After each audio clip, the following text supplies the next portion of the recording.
Hello, I'm Aaron the Dungeon Master Dad, and welcome to episode 10 of the Adventures of Logan and Reagan in the Temple of Elemental Evil.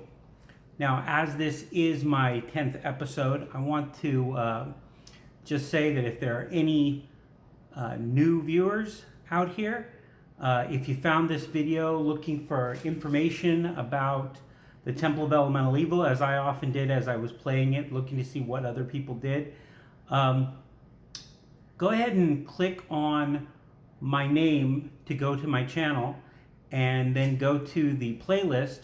Start at episode 1. This is just a suggestion. You might like to start at episode 1, see the whole story, because where we are right now, we are about halfway through the plot of the Temple of Elemental Evil. And so for the brief recap, Logan and Reagan, the player characters, have 4 non-player characters that were created for the game, for playing with them, and they are also traveling with 3 of the non-player characters who are part of Garrett Gygax's original campaign characters that were introduced in the module Temple of Elemental Evil, those being Otis, Yaday, and Murphles. So the other characters, Logan, the Elven Ranger, Reagan, Elven Sorceress, and the NPCs, Shrek, Half-Orc Fighter, Morgan, Human Cleric, Monty, Human Wizard, and Bingo, Halfling Rogue. The other 3 NPCs that I mentioned earlier, Otis is a Human Ranger, Murphles is a Elven Fighter Thief or Fighter Rogue. I've updated everything for 3rd edition in this game. And Yaday is a Cleric of St. Cuthbert.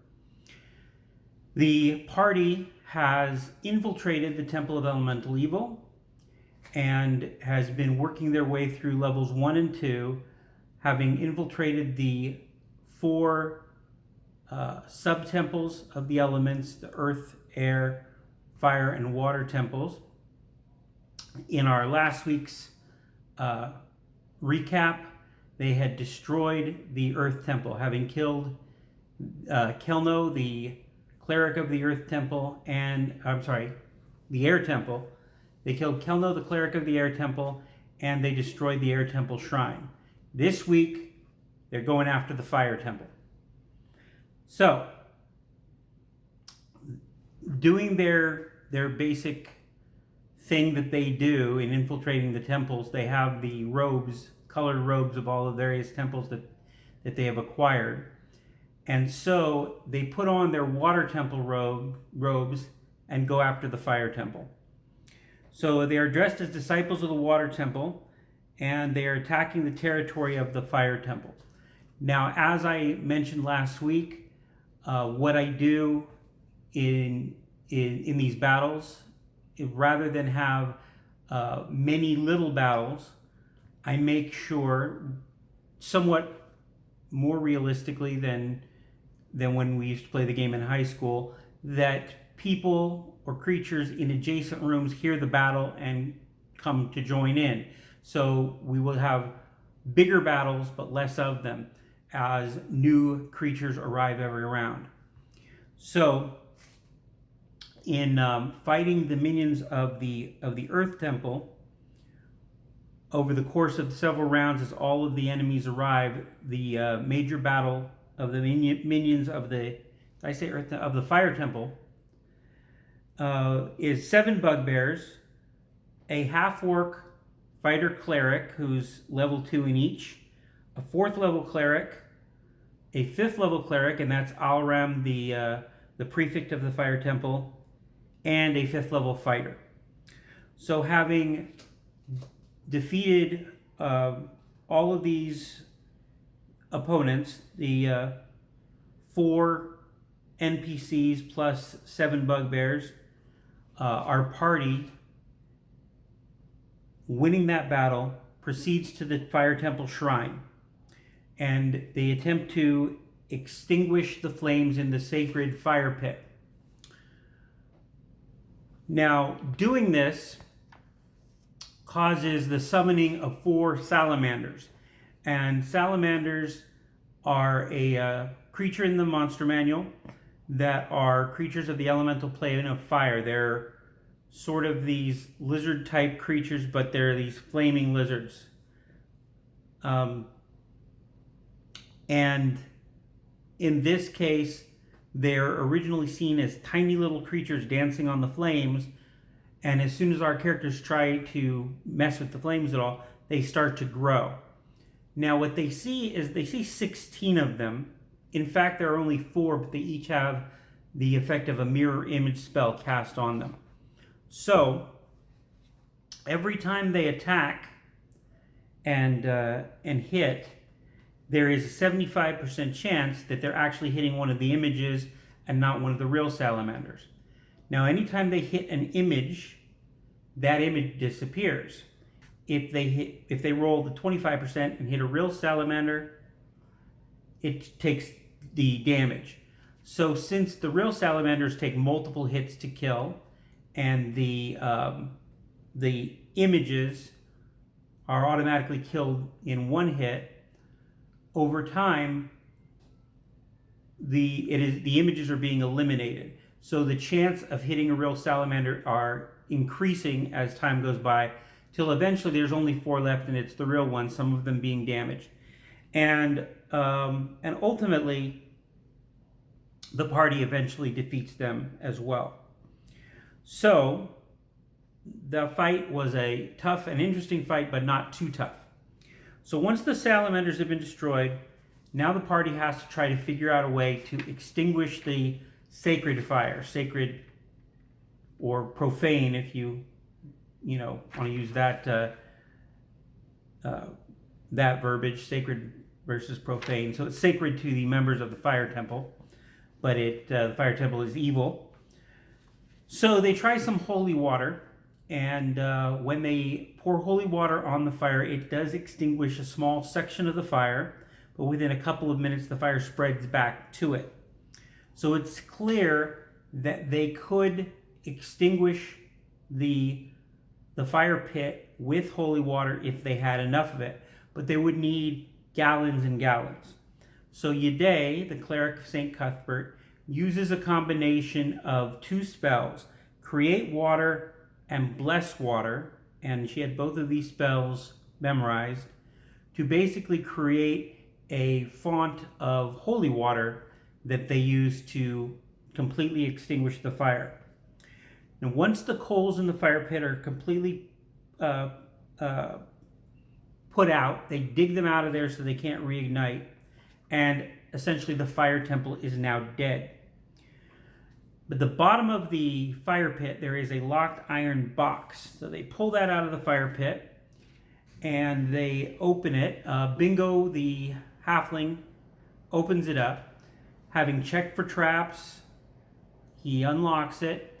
He circumvents a scythe trap that very well could have cut off his hand, but he makes his rolls and it does not. And I think he, upon seeing it, he uses a stick to trigger it and render it inert. Inside this box, there are 2 potions of fire resistance. There is a ring of fire resistance, which goes to Yade the cleric, and there is an intelligent talking sword. It's a long box. The sword is of the type that Logan uses, a long sword. And it is a longsword +3, +6 versus fire type creatures. It's actually a frost brand sword. So the sword emits cold and does extra +3 to hit and damage against fire subtype creatures. The sword is intelligent, it speaks, it's lawful good, which makes it compatible with Logan, and it is named Bing. Now, Bing, the name Bing is not actually in the module. The description of the sword is in the module. The name was coined back in 1986 by my high school friend BJ Custard when we played the game back then. And he was playing a paladin named Bong, who began using it as his holy sword. Incidentally, when I was 16 years old, I didn't know what the word Bong meant, so I never objected when he made that his character's name. But I decided to keep the name Bing for the intelligent sword because intelligent swords who talk should have names.